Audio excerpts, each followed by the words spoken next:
Tonight on the Money Programme, have you ever wondered why there are so many rich people around these days? Rich enough to buy toys like this. 500,000 people, the top 1% of earners, now own nearly a quarter of the UK's entire wealth.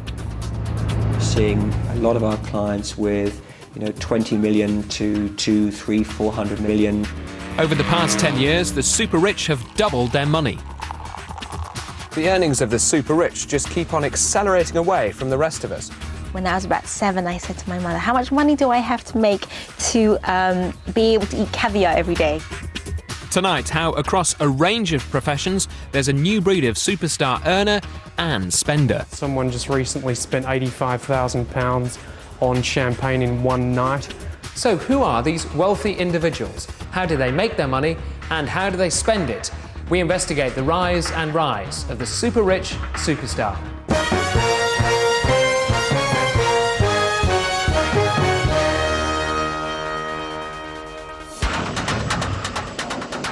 At City Airport in London, there's a company that knows all about the new breed of super rich. NetJets hires out private jets that can go anywhere in the world, anytime. And they say that's just what today's super rich want. Some of these people who are making lots of money today, it puts a lot of pressure on their family. They don't have as much time with loved ones. And so even in their private lives, they want to maximize that time. So the ability of that when you can go on holiday, to be able to start your holiday as soon as you leave home, because your traveling experience is going to be pleasurable, people are willing to spend extra money for that today. And it's a lot of extra money. The cheapest deal is for 25 hours in the air at £85,000.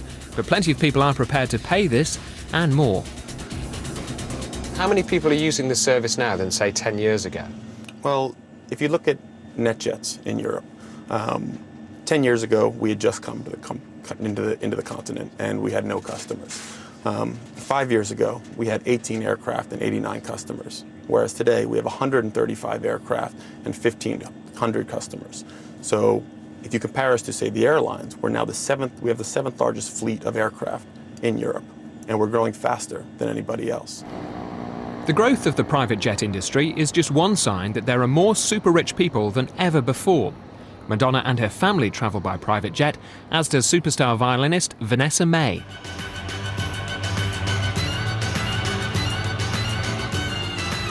She's also a fan of fast motors and learned to drive in a sports car. I enjoy driving. I was a late starter when it came to driving because I didn't actually bother taking my tests until I was well into my 20s, because until then there was no point, because there was always somebody driving for me.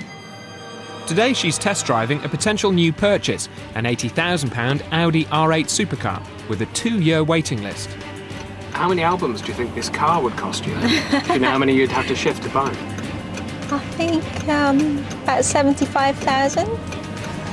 You've done the calculations then. Vanessa May has sold 10 million albums across the world. Her success is something artists 100 years ago couldn't have imagined.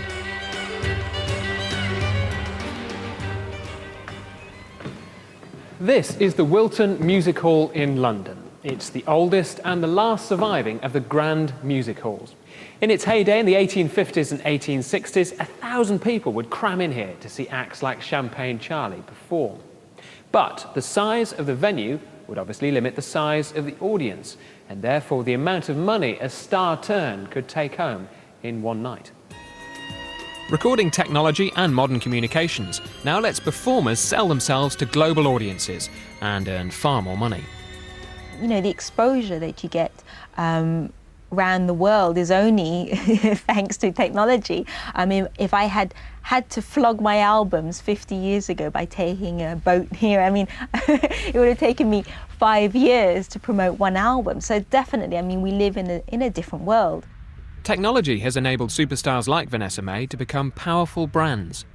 You are a product, you are trying to sell something. The fact that something is very close to your heart, and you as artists do, egotistically think of it as, precious art form. It is a brand, and you want to push it around the world.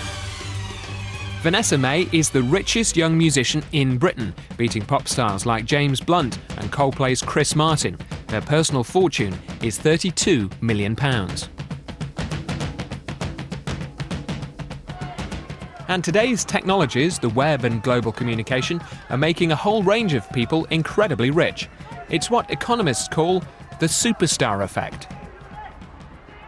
A superstar is one who is acknowledged to be at the top of his or her industry. So this might be in sports, it might be in music, it might be in the arts. This is a superstar earns what he or she does because they are able, with very little additional effort, to provide a large marketplace.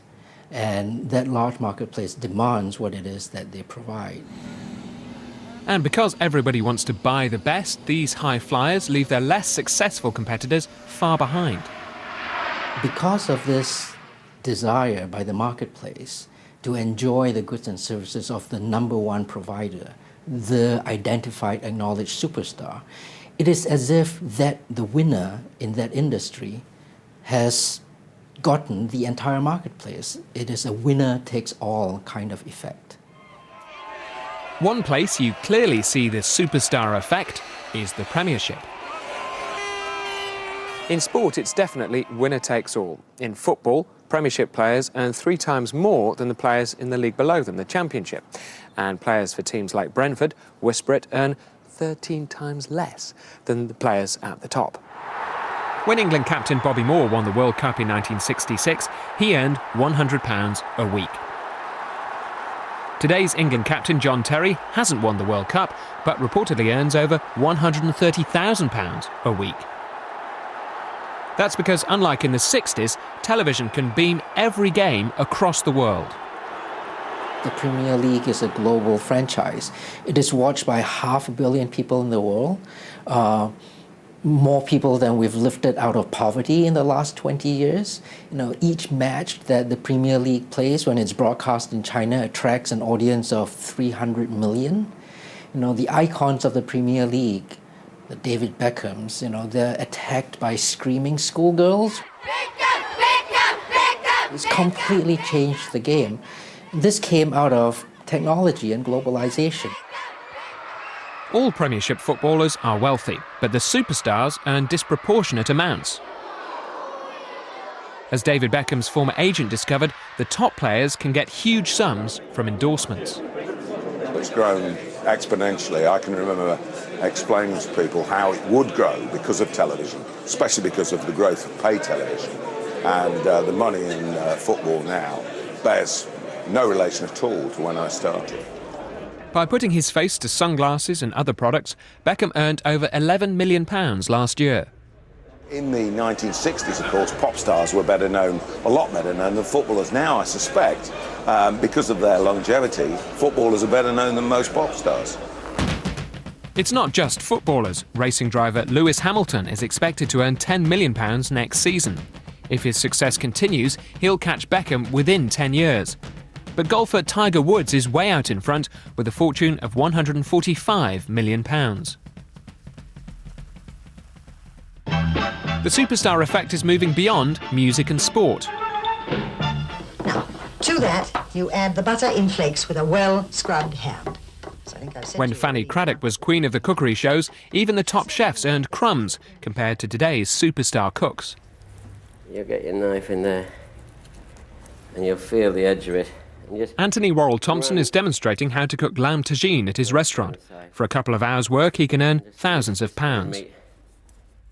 But thanks to television and the internet, he can reach a much wider audience.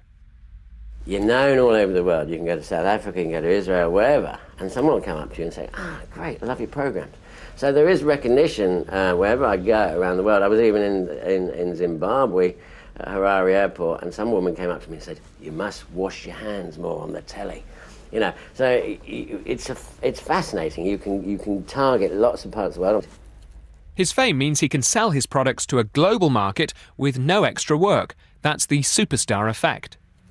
And if they see a product on the shelf, they'll give it a go because they recognise your face. And hopefully, well, from my point of view, I want that product to be the best within its category. Worrell Thompson has a personal fortune of £21 million, but he still ranks number 5 amongst Britain's superstar chefs. Top of the pile is Gordon Ramsay with a £67 million fortune. And the superstar effect is spreading. Alongside superstars in music and sport, you can add the so-called starchitects. Zaha Hadid is one of a small group of superstar architects who are celebrated across the world. She was part of the celebrity circuit during the Frieze London Art Fair this autumn. This is her design for the Aquatic Centre for the London 2012 Olympics. Her reputation is bringing her worldwide commissions. She's currently very hot property. Next week, from Sunday, I go to Dubai. Then I might have to go to the States. And then I have to do a lecture in Spain, and I have to go to a conference in Turkey. This with all the meetings. I mean, we have a very big project in Istanbul. Then I come back, and there is something else going on. So it's continuous. Zaha owes her jet-set lifestyle to new technology. She can send 3D models like this of a plaza building for Azerbaijan to her global clients who want to buy into her superstar brand of buildings. All these players want to be seen as a progressive, innovative. They want to show their collections of art or their music and opera, their parks. They want to have their libraries. They want to do interesting housing for their population. So I think it's really amazing moment. Like other superstar architects, Zaha is branching out from buildings to furniture. Her range has only just been launched, but because of her superstar status, these pieces are already in the Design Museum. Zaha's company currently turns over £14 million, but she'll need to sell a few more £20,000 tables to catch up with her superstar colleagues. Norman Foster is worth £250 million.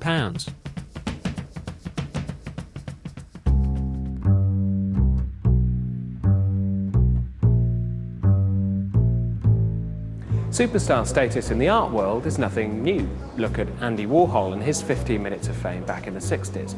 But I doubt whether even he could have guessed at the global reach of an artist like Damien Hirst with paintings like that one. He's amassed a personal fortune of £200 million. A very warm welcome to tonight's sale of contemporary art. At Sotheby's, 3 Damien Hirst works are coming under the hammer. There's an extraordinary interest in his work, with bids coming in from all over the world. 160, 180, 190. Hirst's brand is the attraction to collectors. After having the original ideas, he often employs a team to actually produce them. Are we all done? He manages the whole process. It's his vision, and he makes the decisions about how things look and what comes out of the studio. So it's almost like a brand then, isn't it? It ceases to be a singular artist, it becomes a brand. Yeah, I think in today's world, if you are going to succeed as an artist, you need to succeed in ways that other aspects of our world succeed. You know, just as everybody knows about M&S, everybody knows about Damien Hirst, and it's become a global cultural phenomenon. Judith Greer owns 3 Damien Hirst works. She's an expert on contemporary art who knows Hirst well. Okay. And this is in here? So do you think Damien's aware of the commercial side of his work then? Oh, I think he's absolutely aware of it. He became successful, and now he does, of course, recognize the power of his success and has been very clever at manipulating or utilizing that to do better and better works. He's had very good financial advice. He has an acuity in himself. I think he enjoys it. I think the merchandising part of it is actually part of his art. So, an artist businessman or a businessman artist? Which one? An artist businessman, and not a cynical one, but certainly very aware of his power. Now, if he hadn't been successful, how could he have ever made that skull? Few other artists have enough kudos to ensure that a work which cost over £10 million to make would sell for £50 million. But that's what happened with Hirst's diamond-encrusted skull. The Early Dot by Damien Hirst. £1,200,000 here. At 1,200,000. And at the Sotheby's sale, Hirst's fame meant 2 pieces of work from his production line sold for well over £1 million. Last chance at £1,600,000. Not all superstars are famous. Some of the richest and most powerful superstars are people that you might not have heard of, unless, of course, you work in the glittering world of high finance. When it comes to investments, if you're the best in your area, modern communications lets wealth from across the globe flood towards you. In the city, there's been an explosion of wealth over the past few years. The superstar effect means that the top performers can earn tens of millions. If you want to know who's got the financial X factor, then you need to read Spears Wealth Management. It's a magazine for rich people, all about how to spend their money. Now, at the top of their Wealth Management Power Index is Guy Monson from Saracen Investment Management. We managed today £6.75 billion sterling in this office here, and I started more than 20 years ago with just £60 million. Guy Monson doesn't like to be called a superstar, but he is. He manages investments for institutions and individuals. Once they would have been British, but now the world's his oyster. These financial managers are superstars in their own right. They might not have global outreach the same way that the Vanessa Mays and the Bill Gateses of the world do, but nonetheless, the economics of superstars applies to them because they are the superstar #1 performer in the relevant marketplace, in the niche that they have chosen for themselves. Modern communications mean that someone in China can get superstar Monson to invest for them just as easily as someone here in Britain. We've seen just a huge improvement in the information that's available on different investments around the globe. To have dreamt that we could strip down the balance sheet of a mid-sized Chinese company sitting here in London would simply have been a pipe dream when I began in the business. Even small firms are full of pushy youngsters looking for better ways of exploiting global technology to become superstars. 29-year-old Carsten Schroeder plans to scale up his hedge fund using a supercomputer to track the markets and make decisions far more efficiently than a person could. When you have someone picking up a phone, it's going to take you 10 seconds, 30 seconds until you get the deal done. Our infrastructure has a 20 millisecond delay, so it's a fraction, it's a blink of an eye that it takes to process the market information and then issue the order into the markets. The supercomputer has allowed Schroeder's firm to expand incredibly quickly. When we launched, it was with our own capital, just $5 million trading level. And over the course of time, we attracted investors' money. Now we're trading around $210 million, so that's quite an attractive growth. Schroeder's confident he can take the fund up to $1.5 billion, which will allow him to take home over $1 million a year for no extra work. Technology has made even bookies superstars. 20 years ago, their business was limited to the amount of people who could queue up here. But now the internet has taken betting global. Betfair is a superstar bookmaker that was founded by 2 ex-stockbrokers in the year 2000. Betfair is a betting exchange. It's really a 21st century bookmaker, so it uses technology to reach thousands and thousands of people simultaneously and therefore make the traditional bookmaking model more efficient. When Edward Ray and his partner set up Betfair, there were just 2 of them, but they've grown massively. Now the company executes more transactions than the London Stock Exchange. We're actually the largest and busiest online betting site in the UK and probably anywhere in the world. And I think technology has really enabled us to leverage that and to scale the business very quickly. It's very important for us to be #1. I mean, ours is a model that, in many ways, the bigger you are, the more efficient the model becomes. By scaling up, Edward Ray and his partner, Andrew Black, have earned £190 million each from Betfair. With personal fortunes of that size, the Betfair boys have been able to buy a stud farm and racehorses. And they're not the only superstars spending their money. Worldwide luxury sales topped £75 billion last year. To get an idea how superstars splash their cash, go to Mayfair, hedge fund land, and see what's happening in a private members club like Mint. In Hong Kong, for instance, someone just recently spent £85,000 on champagne in one night. And in London, it was close, but he got to £58,000 in one night. So It's not unusual for us to see extremely high bar bills.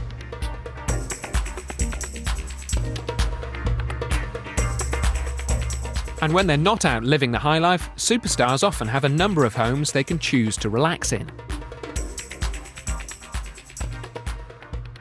Madonna has 3 houses in London and a great big one in Wiltshire. Damien Hirst has a place in Devon, a place in Mexico, a place in Lambeth, and a stately pile in Gloucestershire, just like this one.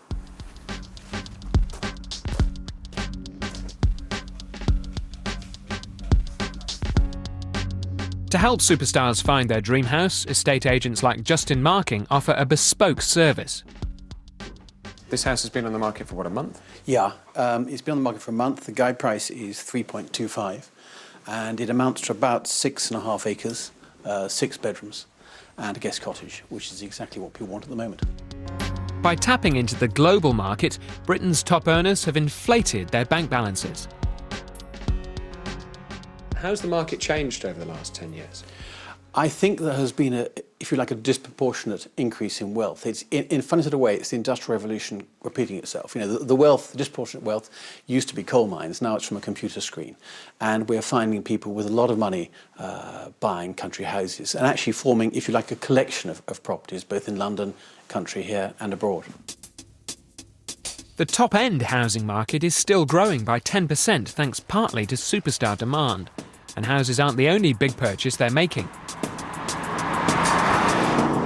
The luxury car market is absolutely booming at the moment. The rise in the number of super-rich individuals means that cars like this Aston Martin, which cost the price of a small house, are absolutely flying off the shelves.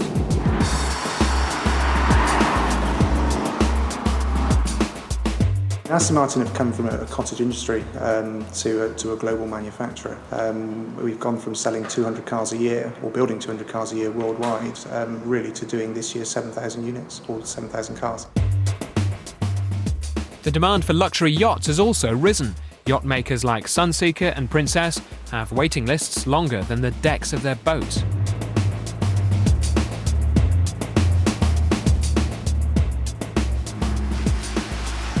But for some superstars, boats and cars, well, they just aren't fast enough. They want these. Ex-military fighter jets. Delta Jets has been set up to allow superstars and the super-rich to play Top Gun. What kind of people are Delta Jet's customers then? Who is coming to do this? It's guys in the city. Interestingly, the airfield owner is a shareholder in the aircraft as well. We've got computer guys, we've got ex-divers that have sold their companies. So it's people that have been successful at what they've done and made money at it and said, can I fly a military jet? And the answer is yeah. Each 45-minute flight costs £1,000. However, maintenance and insurance costs £50,000 a year. Have you seen a growth in people over, say, the last 10 or 20 years that you've been working who have the disposable income to spend it on things like that? Yes. It's 20 years ago you didn't have all that many people saying, can I do this? Now there are more and more people that can. Where's it come from then? Where's the money coming from? I think people are genuinely richer than they've ever been. There are more successful people around, there's more money around, people's assets are worth more. I just think the money is there more than it's ever been. I was keen to find out why people would spend so much money on this hobby. Sean Patrick offered to take me up for a flight. Just make sure that the gear's fine, that the front door is down, nothing in the way. People are telling us the weather's very nice, but still quite nervous. Never been in a jet before, certainly at this end.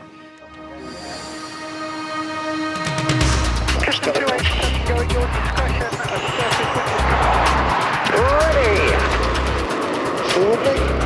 Rolling over in 3, 2, 1, now. Delta Jets have enough super-rich customers to run a small squadron of planes, each costing around £100,000, and they're continuing to recruit new members. Oh, wow.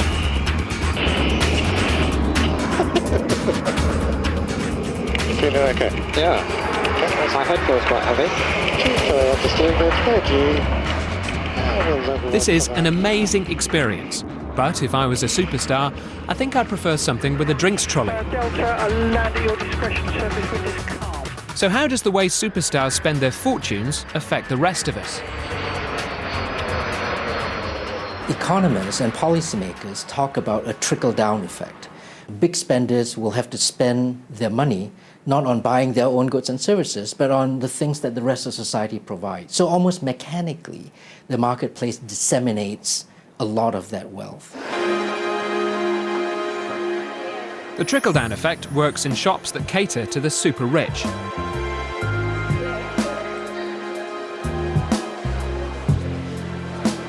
Selfridges London has opened a Wonder Room, filled solely with incredibly expensive goods. There is a Theo Fennell jewel-encrusted ring. If you need to tell the time, there's this Jacob watch. Resplendent with diamonds, £95,000. Now let's say you want to go down the pub and show off your 2 purchases, then you can take your own ketchup to put in your chips, complete with silver top. When superstars buy these luxuries, their money enters the UK economy, something to raise a glass to. You can even sample your fine wines here at this tasting area. This bottle of Chateau Mouton Rothschild, 1996 of course, is £420 a bottle, or you can try it by the glass for just £97.90.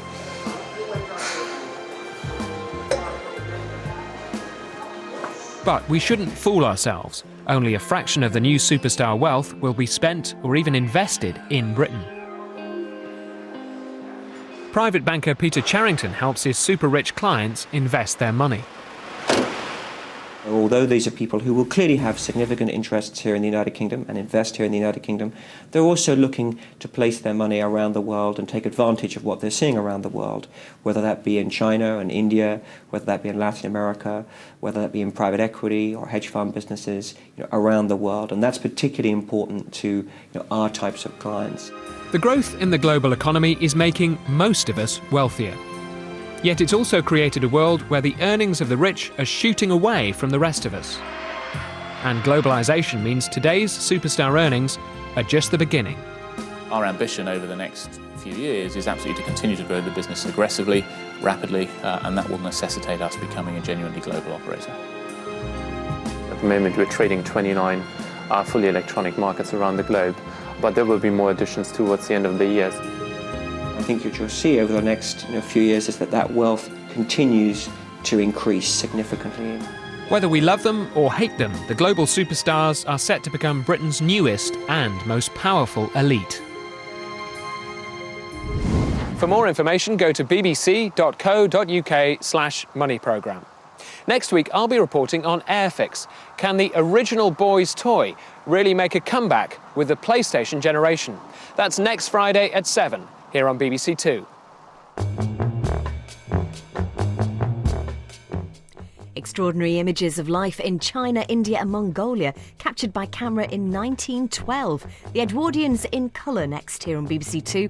And later, Cardinal Wolsey gets it in the neck. The Tudors continues at 9.